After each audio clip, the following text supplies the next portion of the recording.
In this video, we'll look at a few key concepts of Slurm, which is the resource manager or batch system used on the NIH Beowulf cluster.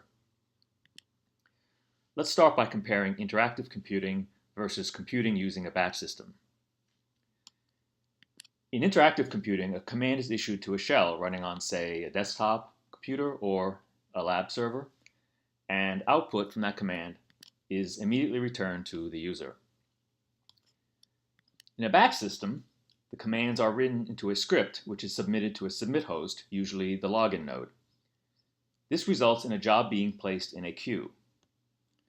When resources requested by the job become available, they are allocated by the batch system and the job is started on a compute node.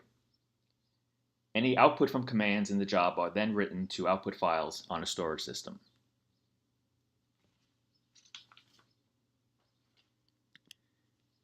Before proceeding, it's important that you understand the terms node, processor, core, CPU, hyperthreading, process, task, and thread.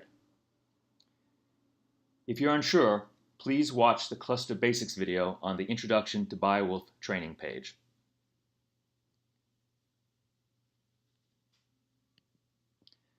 An important feature of the Slurm batch system is that of binding. The batch system allocates compute resources to jobs by core. So the minimum allocation would be 1 core or 2 CPUs. The number of cores assigned to a batch job is under control of the user when the job is submitted. Exactly how you do this will be covered in a subsequent video.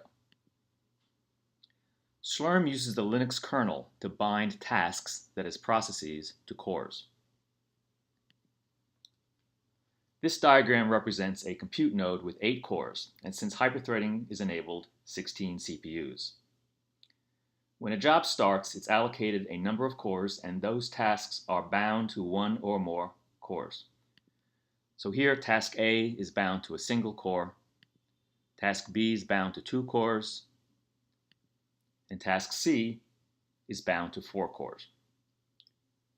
Once a task is bound to a set of cores, it is limited to executing on those cores, and a core is never shared by more than one task.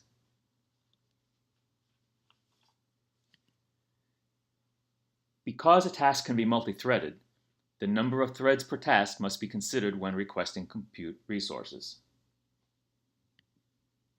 Here's an example to demonstrate this. Assume we're dealing with 16 core nodes, and that we'll be submitting jobs that allocate the default single core.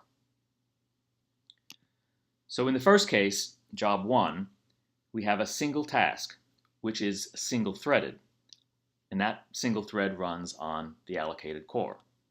The result here is that one thread runs on one core, resulting in 50% utilization of the core, and this is fine.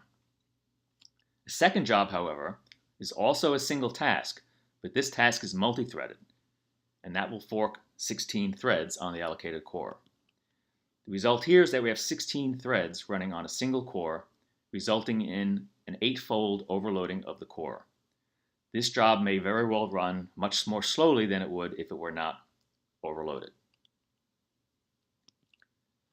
To continue with binding, Slurm uses the Linux kernel to bind tasks to memory.